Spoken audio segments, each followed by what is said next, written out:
Dr. George. This is my special occasion speech, and today I will be talking about Elena Mukhina.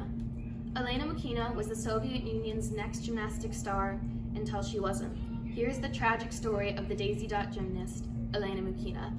Again, thank you for taking time out of your day to commemorate an idol of gymnastics and a sorely missed gymnastics star.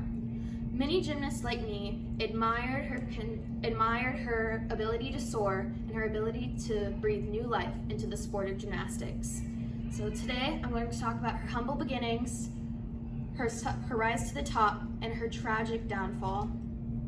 But to understand her rise to the top, we have to talk about her humble beginnings in gymnastics. Elena Mukhina was born in Moscow, Soviet Union on June 1st, 1960. But soon after, her father left and her mother died in a house fire. And at the age of just 5, she was orphaned, and her grandmother, Anna Ivanovna, adopted her at the age of 5, where she took an interest in ice skating and gymnastics. She was soon scouted by some gymnastic scouts, and she started gymnastics. But besides that, not much is known about her early gymnastics career up until 1975, where she won the all-around in the Spartak Children's Cup. And after her first win, she had a taste for gold, and her career soon took off.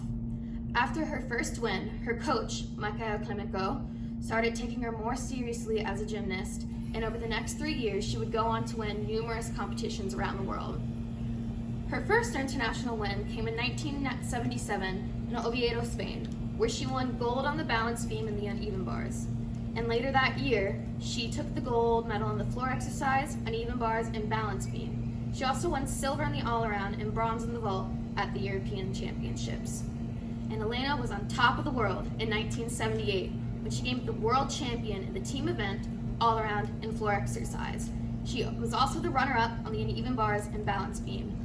But her heavily decorated career started slowing down in 1979 and tragically ended 2 weeks before the Olympic Games when she sustained a career and eventually life-ending injury. Just 2 weeks before the 1980 Moscow Olympics at a training camp in Minsk, Mukhina landed on her chin while trying to perform a very dangerous skill called the Thomas Salto. She repeatedly told her coaches that she was not ready to perform the skill and that she would break her neck performing it. She was tragically right. In an interview with the Gomyak magazine, Mukhina said that the coaches were practically forcing her to do the skill and were pushing her way too hard, especially after just recovering from a broken leg back in 1979. And she said performing this skill, it was inevitable that she was going to break her neck. But despite the blame and the bad press, Elena Mukhina received countless letters of admiration and many awards, documentaries, and even a book written after her.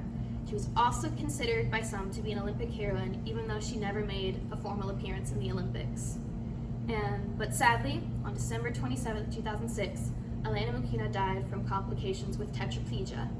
Her death was seen as a national tragedy, and the funeral service was held in Moscow, where she lays today. My speech doesn't even begin to scratch the surface of what Elena Mukhina is to the gymnastics community today. That said, I hope I've given you valuable knowledge about the Daisy Dot gymnast, Elena Mukhina. And today, I shared with you her humble beginnings, her rise to the top, and her catastrophic downfall. And as Nellie Kim said, formerly, Elena is not an Olympic gymnast, but do not break down and go on living despite everything. Understanding all of her tragedy, only a real Olympic champion can do it. Thank you for your time.